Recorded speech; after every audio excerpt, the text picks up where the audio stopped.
मकर राशि वाले मेरे मित्रों, आप सभी का स्वागत है मकर राशि भिंड यूट्यूब चैनल में। बंधुओं, ये पानी आपको करोड़पति बना देगा, इस बात की गारंटी है।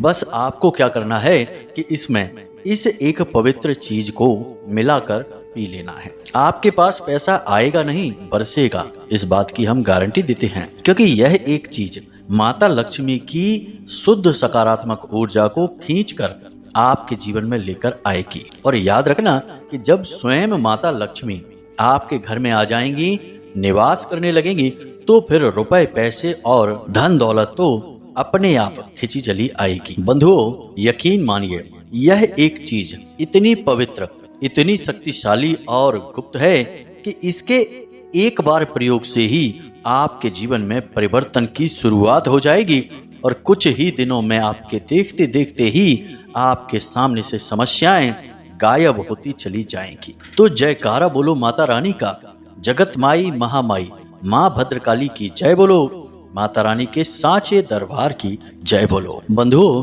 एक बात आप थोड़ा विचार करके देखिए कि आपके जीवन में जो परेशानियां हैं, समस्याएं हैं, उन परेशानियों की गहराई में यदि उतर कर देखा जाए तो कहीं ना कहीं इन परेशानियों का कारण रुपए पैसे की तंगी या यूं कहें कि पैसे की कमी ही है। और जहां रुपए पैसे की कमी है, यह बात तो निश्चित है कि वहां भगवान की कृपा की भी कमी है। इसी वजह से नाना प्रकार के रोग, दोष, परेशानियां और समस्याएं उत्पन्न होती रहती हैं। अब हो सकता है कि अलग अलग प्रकार के दोषों की वजह से समस्याएं अलग अलग रूप में प्रकट अवश्य होती हैं, जैसे कि आपसी कलेश घर में रहता है, पति पत्नी के बीच विवादित स्थितियां रहती हैं, कर्ज से लोग परेशान रहते हैं, बीमारियां हैं, या फिर काम धंधे व्यापार ठीक तरह से नहीं चल रहे हैं।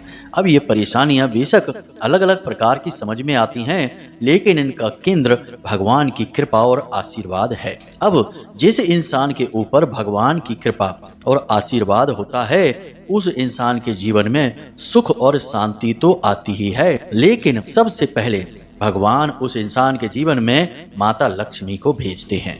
अब इसका प्रमाण यह है कि आपने शास्त्रों में कहानियां तो कई बार सुनी होंगी। जब भगवान किसी इंसान से परेशान होते थे, उसे दंड देना चाहते थे उसके कर्मों के आधार पर, तो अगले जन्म में उसे किसी गरीब ब्राह्मण के यहाँ पैदा करते थे और वह भीख मांग मांग कर खाता था। और जब किसी से बहुत प्रसन्न होते थे, उसके कर्म अच्छे थे, तो उसे अगले जन्म में किसी राजा का पुत्र बनाकर पैदा करते थे या फिर किसी अमीर व्यापारी के घर पैदा किया जाता था। अब इससे तो यह साबित होता है कि भगवान की जिस पर कृपा है, उसके पास सबसे पहली चीज धन दौलत रुपए पैसे होते ही हैं। अब यहाँ पर एक विचार करने वाला विषय यह भी है कि भगवान श्री हरि विष्णु इस सृष्टि का संचालन करते हैं, इसे चला रहे हैं, तो उनके पास माता लक्ष्मी हैं, यानी भगवान को भी माता लक्ष्मी की आवश्यकता पड़ती है इस सृष्टि के संचालन के लिए। अब इन उदाहरणों से आपको यह बात तो निश्चित तौर पर समझ में आ रही होगी कि जीवन में पैसे रुपए ना होने से, धन संपत्ति ना होने से हर प्रकार की समस्याओं का आगमन होता है। और इससे यह भी पता चल जाता है कि भगवान की कृपा और आशीर्वाद आपके जीवन में नहीं है। अब यह भगवान की कृपा क्यों नहीं है आपके पास, इसके कई कारण हो सकते हैं। इसकी व्याख्या हम आगे आपको करने वाले हैं, समझाने वाले हैं, लेकिन फिलहाल हम आपको पानी में इस एक चीज के मिला देने से भगवान की कृपा कैसे प्राप्त होती है, माता लक्ष्मी की विशेष कृपा और आशीर्वाद कैसे प्राप्त होता है, इसके बारे में बताएंगे। और यह एक चीज कौन सी है, इसका शास्त्रीय और वैदिक महत्व क्या है, और इसके प्रयोग करने के सही तरीके यानी कि सही नियमावली क्या है, इसके बारे में भी विस्तार से सब कुछ बताएंगे। लेकिन यह तो आप भी जानते हैं कि खाली एक एक चीज के प्रयोग से जीवन में बदलाव नहीं आ जाते हैं, हमें उसके सारे नियम और संस्कारों को भी मानना पड़ता है। ठीक उस प्रकार जैसे कि जब हम कोई दवाई खाते हैं तो मर्ज भले ही थोड़ा बहुत ठीक हो जाए, लेकिन बीमारी ठीक अच्छी तरह से तभी होती है जब हम दवाई के साथ साथ परहेज भी करते हैं। जी हाँ बंधुओं, परहेज से माहौल तैयार होता है और उसके बाद दवाई अपना काम अच्छी तरह से करती है और बीमारी से मुक्ति प्राप्त हो जाती है। तो उम्मीद करते हैं कि आपको ये सारी बातें समझ में आ रही होंगी और आज के इस विशेष कार्यक्रम का केंद्र क्या है यह भी समझ में आ रहा होगा। अब हम आपको यकीन दिलाते हैं कि आपने यदि आज के इस कार्यक्रम को पूरा देखा, इसमें बताई गई बातों को गहराई से समझा और जीवन में उतारा, तो निश्चित तौर पर आपके जीवन से पैसे रुपए की तंगी तो समाप्त हो ही जाएगी। कहां कहां से पैसा आपके जीवन में आएगा आप खुद भी समझ नहीं पाएंगे। याद रखना कि जब भगवत कृपा होती है तो संपत्ति, धन दौलत अलग अलग रास्तों से जीवन में आती है। ठीक इसी प्रकार जब भगवान की कृपा हटती है तो पता नहीं कहां कहां से पैसे निकल जाते हैं, पता ही नहीं चलता है। जब जेब खाली, खजाने खाली, बैंक अकाउंट खाली, तब पता चलता है कि अरे हम तो कंगाल हो गए। तो अब समय आ गया है कि अब आप भी अमीर बनेंगे, लाखों करोड़ों में खेलेंगे, धन दौलत के ढेर लगेंगे, जीवन में खुशियां ही खुशियां आएंगी। और यह सब होगा जब आप हमारे द्वारा बताई बातों को अच्छी तरह से समझेंगे। हम आपको केवल चीजों के बारे में नहीं बता रहे, ज्ञान के बारे में नहीं बता रहे, हम ईश्वर की कृपा आपके घर तक कैसे पहुंचेगी इसके लिए आपको रास्ता दिखा रहे हैं। और यह एक सच्चा प्रयास है, माता भद्रकाली की सेवा में समर्पित है और हम उन्हीं की सेवा में इस कार्यक्रम को और अपने हर कार्यक्रम को समर्पित करते हैं। तो अब यह आपका धर्म बनता है कि आप इस कार्यक्रम को पूरा अवश्य देखें, तभी बदलाव होगा, हमारी मेहनत भी सफल होगी और माता रानी की कृपा भी आप तक पहुंचेगी। तो उम्मीद करते हैं कि आप हमारी भावनाओं को समझ रहे हैं और इस कार्यक्रम में अंत तक अवश्य ठहरेंगे। तो चलिए आज के इस विशेष कार्यक्रम की शुरुआत करते हैं, लेकिन इससे पहले हम चाहेंगे कि आप माता को आभार अवश्य व्यक्त करें, क्योंकि जगत माई महामाई माँ भद्रकाली की कृपा के बिना तो इस संसार में एक पत्ता भी नहीं हिल सकता है। तो चलिए जल्दी से कमेंट बॉक्स में लिखिए, जय माँ भद्रकाली कृपा करो। एक बार नहीं 3 बार लिखना। माता रानी की आपके ऊपर पूरी कृपा होगी, हमें पूर्ण विश्वास है। इसी के साथ साथ माता रानी के इस दास का आपसे एक छोटा सा निवेदन और है कि यदि आप इस चैनल कार्यक्रम पर पहली बार आए हैं तो आप इस चैनल को सब्सक्राइब करें, बगल में जो सब्सक्राइब का बटन है उसे दबा दें। ऐसा करते ही आप न केवल हमारे बल्कि माता रानी के इस दिव्य परिवार के सदस्य बन जाएंगे। और जैसे ही आप इस कार्य को करेंगे वैसे ही आपके जीवन में सकारात्मक बदलाव आने शुरू हो जाएंगे, क्योंकि माता रानी की दिव्य ऊर्जा आपके जीवन में समाहित हो जाएगी, जिसे हम माता रानी का प्रेम पूर्ण आंचल कह सकते हैं, उनकी कृपा, उनका आशीर्वाद कह सकते हैं। तो चलिए जल्दी से चैनल को सब्सक्राइब करिए, इस शुभ कार्य को अभी समाप्त करिए, फिर आगे बढ़ते हैं। तो बंधुओं अब ध्यान से सुने। हर इंसान का यह सपना होता है कि वह अपने जीवन में पैसा कमाए, सुख सुविधाएं इकट्ठी करे और जीवन बड़े ही अच्छे ढंग से यापन करे। और इसके लिए हर इंसान शुरुआत से ही बहुत मेहनत भी करता है, अच्छी प्लानिंग के साथ कोई नौकरी करता है, कोई काम धंधे व्यापार की शुरुआत करता है, लेकिन कामयाबी सबको नहीं मिलती है। बहुत ही कम ऐसे लोग होते हैं, या यूं कहें कि 100 में से 2, 4, 5 लोग ही ऐसे होते हैं जो कि मन चाहा जीवन जी पाते हैं सुख सुविधाओं के साथ। बाकी के सारे लोग केवल संघर्ष, दुख तकलीफ और परेशानियों में ही जीवन को बिताते रह जाते हैं। धीरे धीरे समय के साथ ऐसा होता है कि उनकी इच्छाएं भी समाप्त होने लगती हैं। संघर्ष में और तकलीफों में जीवन इतनी बुरी तरह से उलझ जाता है, पिस जाता है कि फिर हर एक इच्छा, हर एक खुशी दम तोड़ देती है। एक एक करके इच्छाओं को मारते मारते एक दिन वह समय आ जाता है जब सारा जीवन ही आंखों के सामने से गुजर जाता है और अंत में पता लगता है कि कुछ भी नहीं कर पाया, ना तो ढंग से जीवन ही जी पाए, ना ही इच्छाओं की पूर्ति कर पाए, और जिनके लिए जीवन में हमने मेहनत की, मजदूरी की और सब कुछ किया, वे लोग भी हमारी इज्जत नहीं कर रहे हैं। यानी कि सब कुछ समाप्त हो गया, जीवन ही बेकार चला गया। अब जानते हैं बंधुओं कि जो 2, 4, 5 लोग ऐसे हैं कि वे भगवान की कृपा प्राप्त कर लेते हैं, कामयाबी मिल जाती है उनको, धन दौलत भी उनके जीवन में भरपूर मात्रा में आ जाती है। ऐसा उनके साथ क्यों होता है? क्या वे भगवान के ज्यादा प्रिय होते हैं? क्या भगवान आपके साथ और उनके साथ भेदभाव करते हैं? आपको तो अपनी मेहनत का भी नहीं मिलता है, कभी कभी तो जो आपके हक का है वह भी अटक जाता है या आपके हाथों से निकल जाता है। जबकि यहाँ ऐसा भी होता है कि कुछ लोग जरा सी मेहनत करते हैं और दौड़ते हुए आगे निकल जाते हैं, दुनिया भर की धन दौलत कमा लेते हैं, कामयाब हो जाते हैं। ऐसा क्यों होता है? तो बंधुओं, इसका बहुत ही सरल सा जवाब है और हम आपको इसका जवाब कई बार पहले भी अपने कार्यक्रमों में दे चुके हैं और वह जवाब यह है कि नकारात्मकता। अब एक बात ध्यान से समझिए, आज का जो वातावरण है, जो समाज है, इसमें नकारात्मकता हर ओर फैली हुई है। आप खुद ही विचार करके देखिए, आज के समय में लोगों के चर्चाओं के विषय कैसे होते हैं, जिसमें कि किसी न किसी की खिल्ली उड़ाई जा रही है, किसी न किसी को नीचा दिखाया जा रहा है, किसी की बुराइयां चुगलियां की जा रही हैं। ऐसे विषयों पर लोग चर्चा करना पसंद करते हैं, लेकिन यह विषय तो नकारात्मक है। आज के समय में वृत्तियां लोगों की कितनी खराब हो गई हैं। समय को खराब करना, जुआ, शराब, वेश्यावृत्ति और तरह तरह के नशे आदि में डूबे रहना। औरतों की भी हालत कुछ ऐसी है कि उन्हें भी जब तक इधर की उधर बातें नहीं कर लेंगी, इसकी उससे चुगली नहीं कर लेंगी, या यूं ही दिन में एक आध बार किसी से झगड़ नहीं लेंगी, चाहे अपना घर हो चाहे पड़ोस हो, तब तक उन्हें भी चैन नहीं मिलता है। आज का समय वह समय आ गया है बंधुओं, जब बच्चे समय से पहले बड़े हो जाते हैं और घर वालों की सुनना बंद कर देते हैं। बुजुर्ग जैसे नहीं होते हैं, बचपना दिखाते रहते हैं, जरा जरा सी बातों पर तुनक मिजाजी दिखाते हैं और घर का माहौल खराब कर देते हैं। और जिनके ऊपर काम की जिम्मेदारी है, वे अपने काम को ठीक ढंग से या तो कर नहीं रहे हैं और या फिर करना चाहते हैं तब भी कर नहीं पा रहे हैं। यानी कहने का मतलब यह है कि आज का यह जो संसार है, पता नहीं कुछ ऐसा हुआ है जिसकी वजह से चारों तरफ से नकारात्मकता से घिर चुका है।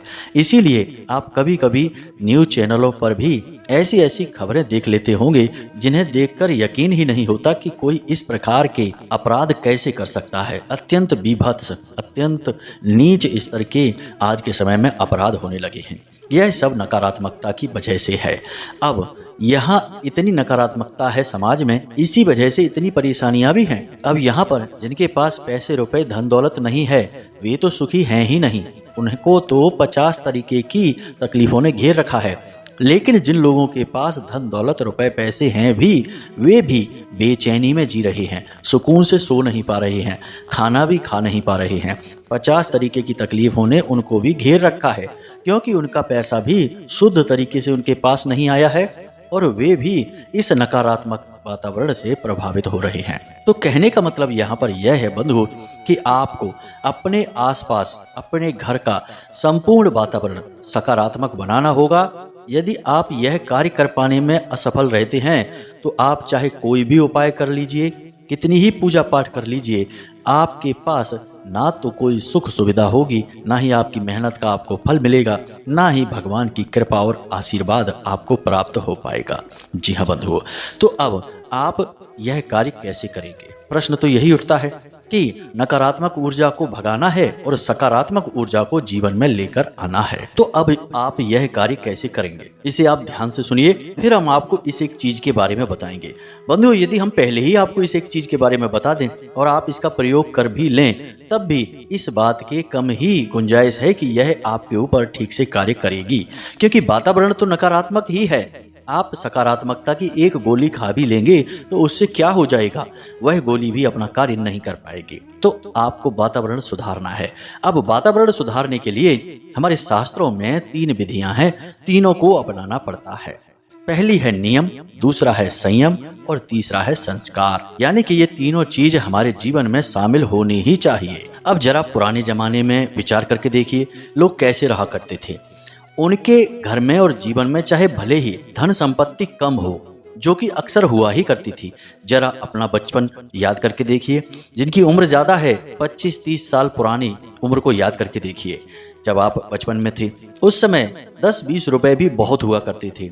अक्सर लोगों के पास पैसे की तंगी हुआ करती थी। पैसे बचाने के लिए लोग पैदल यात्रा कर लिया करते थे और बचे हुए पैसे से नाश्ता कर लिया करते थे। यानी कि कहने का मतलब यह है कि भले ही धन दौलत रुपए पैसे कम होते होंगे, परंतु सुख, समृद्धि और शांति बड़ी गजब की हुआ करती थी।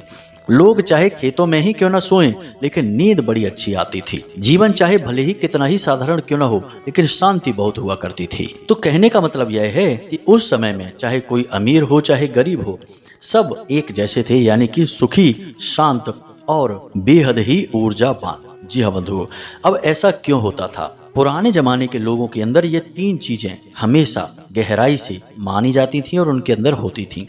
जैसे कि नियम, तो पुराने समय में लोगों को समय से कार्य करने की आदत हुआ करती थी। सोने का समय का नियम होता था, जागने का नियम होता था, खाने पीने का हर बात का नियम होता था जो फिक्स रहता था।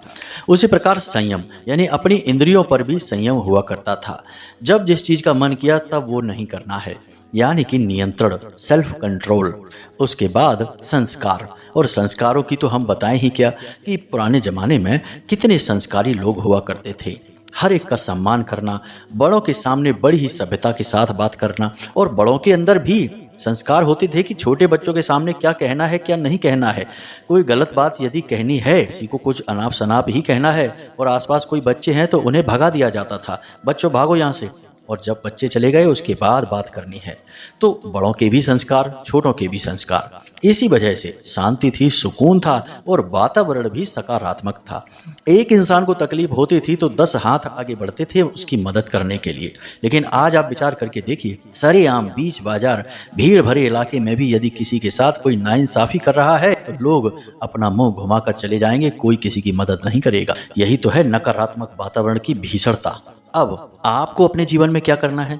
इन 3 चीजों को अपने जीवन में लेकर आना है। नियम बनाइए। आप यूं ही जीवन को बस बिताइए मत, जीवन को जियो। हर चीज का नियम बनाइए। मान लिया कि आप रात्रि में रात तक जागते हैं, कुछ कारण होगा, कुछ काम होगा। सभी के पास तो नहीं होगा, लेकिन कुछ लोगों के पास ऐसा काम होगा जो रात्रि में ज्यादा देर तक होता होगा। तो आप रात्रि में देर तक जागिए, सुबह भी देर तक थोड़ा सो लीजिए, कोई समस्या नहीं है। रात्रि को 12 बजे तक 1 बजे तक जागे हैं तो सुबह 7 बजे तक जाग जाइए या फिर 8 बजे तक जाग जाइए। अब यह नहीं है कि दिन में भी 12 बजे तक सो रहे हैं।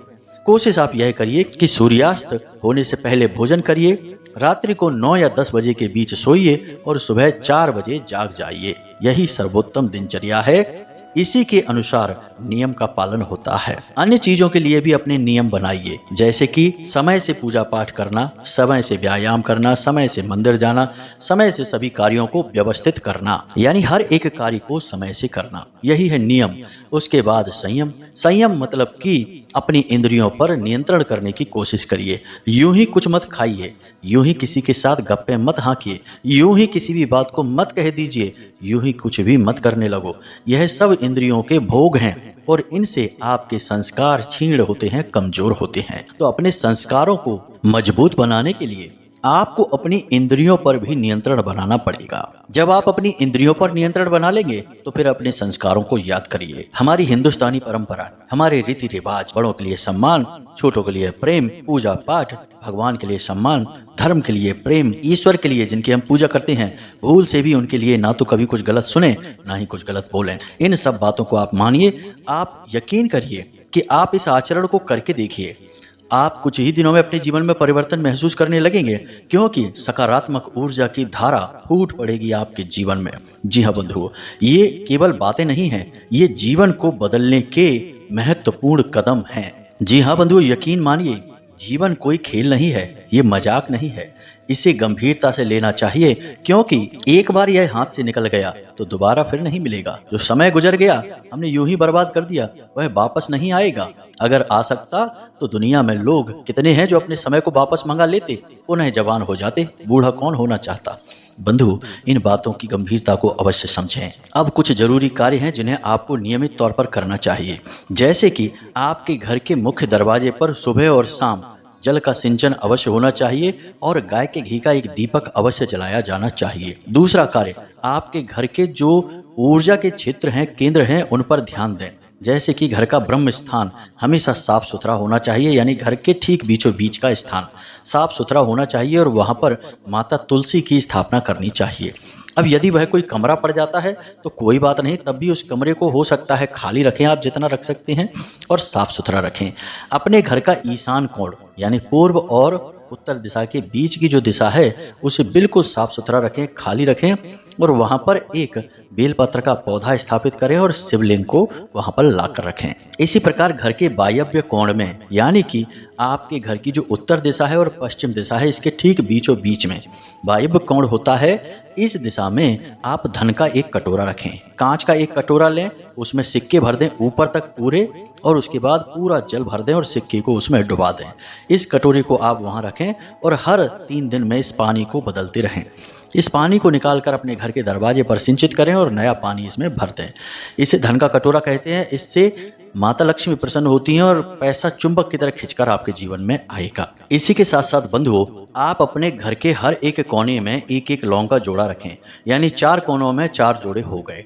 अब हर 3 दिन में आप इन जोड़ों को इकट्ठा करें और अपने घर के दरवाजे के बाहर थोड़ा सा कपूर लें किसी कटोरी में या प्लेट में, और उसके ऊपर इन लौंगों को रखकर जला दें। इससे आपके घर की संपूर्ण नकारात्मकता बाहर निकल जाएगी। साथ ही साथ अपने घर में जो पानी होता है पोंछा लगाने वाला, उस पानी में थोड़ा सा नमक अवश्य मिलवा दें, समुद्री नमक मिलवाएं। आप जिस पानी से स्नान करते हैं उस पानी में भी थोड़ा सा समुद्री नमक और थोड़ी सी चुटकी भर जरा सी हल्दी अवश्य डालें। इससे आपके ऊपर की नकारात्मकता, आपके घर का नकारात्मक वातावरण सब समाप्त हो जाएगा। और एक बात बंधु, हफ्ते में एक बार जिन भी देवी देवता में आपकी आस्था है उनके नाम से, उनके किसी विशेष मंत्र से एक हवन अवश्य कर दिया करें। हवन इतना शक्तिशाली होता है कि इसे सीधे देवता ग्रहण कर लेते हैं। हर एक आहुति देवताओं के लिए होती है और देवता अत्यंत कृपा करते हैं जिस घर में हवन होता है। तो हफ्ते का एक दिन आप रखिए जिस दिन आप हवन करिए। मान लीजिए माता भद्रकाली में आपकी आस्था है तो माता रानी के नाम से हवन करिए, शनिवार के दिन करिए रात्रि में। अब आप इस हवन को करेंगे, इससे आपका घर पूर्ण रूप से शुद्ध सात्विक हो जाएगा, आपके जीवन में भी सकारात्मकता आ जाएगी। इन कार्यों को जब आप करेंगे और हमने जो आपको 3 बताए नियम उनको भी मानेंगे तो फिर आप तैयार हो चुके हैं। अब आप उन लोगों में शामिल हो गए हैं जो कामयाब होंगे हर हालत में।